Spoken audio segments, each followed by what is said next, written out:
relationship that we struck up, and I'm delighted that Narendra has chosen to come to Australia, not just for the G20, but for this important bilateral visit as well.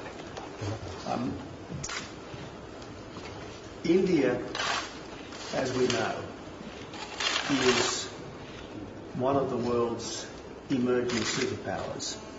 India, I often say, is the emerging democratic superpower of Asia.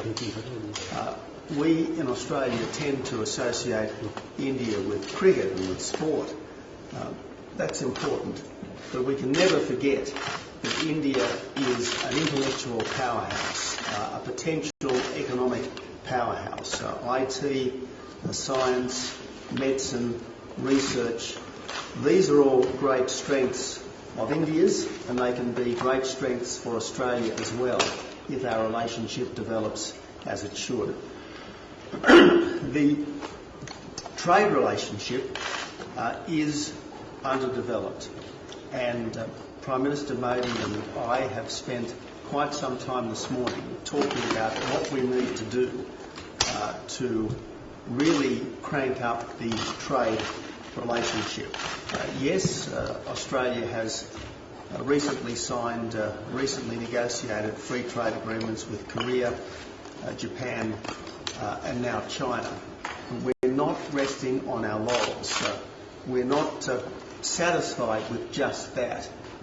We want to go further, and that's why the next priority for Australia is a comprehensive economic partnership agreement with India. If I may say so, this is a moment in time. This is the time to get this done. This is the time to turn the warm friendship between Australia and India, the long history that Australia and India have together, into something that will be meaningful, more meaningful for us and significant for the wider world. And I think this Australian government has the runs on the board when it comes to free trade. I know Prime Minister Modi has the runs on the board when it comes to getting the officialdom of India to actually respond to government, to making the Indian bureaucracy work for the people and the nation of India. This is our moment, Narendra, and I am determined to absolutely make the most of it. We didn't just discuss trade, we discussed energy security and Australia's readiness and willingness to supply uranium to India for peaceful purposes. We also talked about global security issues and India and Australia's increasing cooperation in counter-terrorism, in intelligence and in military cooperation. There's an enthusiasm on both our parts for more bilateral and trilateral military exercises, and we hope to see much more of that in the years ahead. But most of all, I want to come back to the economic potential of our two countries, the potential of our partnership together. We all know that trade means jobs. Trade means jobs. Trade means prosperity. We both need more jobs and more prosperity, and that's what this particular visit is all about.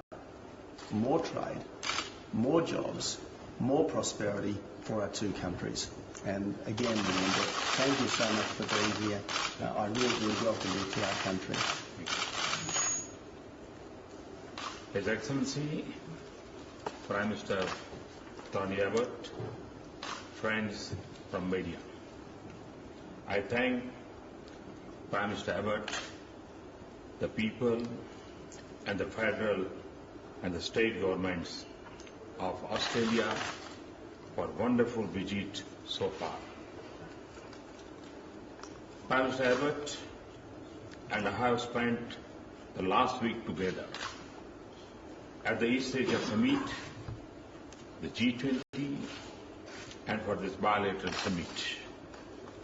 This reflects the broad framework of our relationship defined by a growing partnership in the cause of a peaceful and prosperous world, and a strong and broad-based bilateral relationship.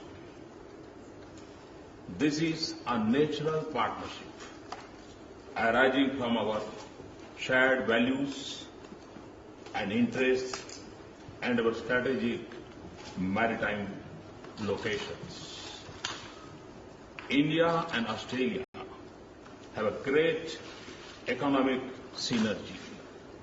There are huge opportunities for partnership in every area we can think of: agriculture, agro-processing, resources, energy, finance, infrastructure, education, and science and technology. The economic climate in India has changed. I believe it will be a lot easier to convert opportunities into concrete outcomes. Prime Minister Abbott and I discussed what we should do to impart real momentum to our economic partnership. Reconstituting the CEO Forum is an important step. We have agreed to speed up negotiations on the Comprehensive Economic Partnership Agreement. I also asked for easier access for Indian business to the Australian market and quicker investment approvals. India will hold a Make in India show in Australia in 2015. Australia will also be holding Business Week in India in January 2015. We also agreed on seeking early closure on the civil nuclear agreement, which will give Australia a chance to participate in one of the most secure and safe nuclear energy programs in the world. Cricket and hockey are a natural glow between our people. I know yoga is enormously popular here. We need to connect our people more. I am pleased with the new cultural exchange program signed today. India would open a cultural center in Sydney by February 2015. We plan to hold a Festival of India in Australia in 2015 and Tourism Weeks in Australia.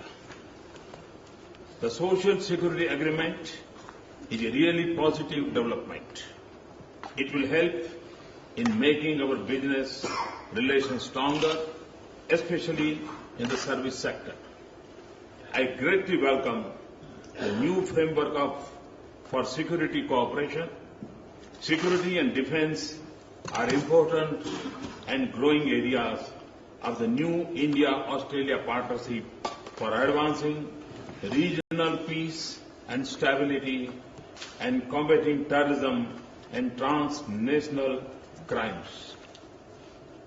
This morning's visit with Prime Minister Abbott to the Australian War Memorial reminded us of the need to strive together for a better world. In conclusion, I would like to say that it has been nearly 3 decades since the last Prime Minister visit from India.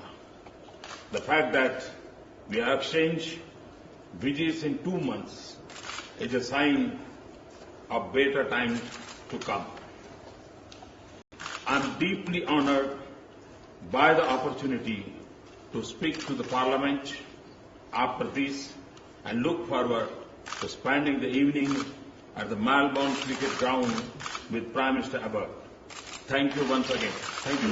Thank you so much. Thank you. Thank you so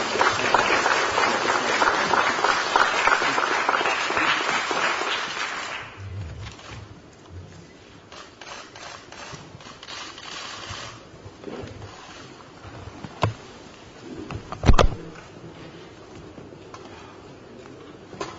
Does anyone need a list of the agreements signed today? Yes, please.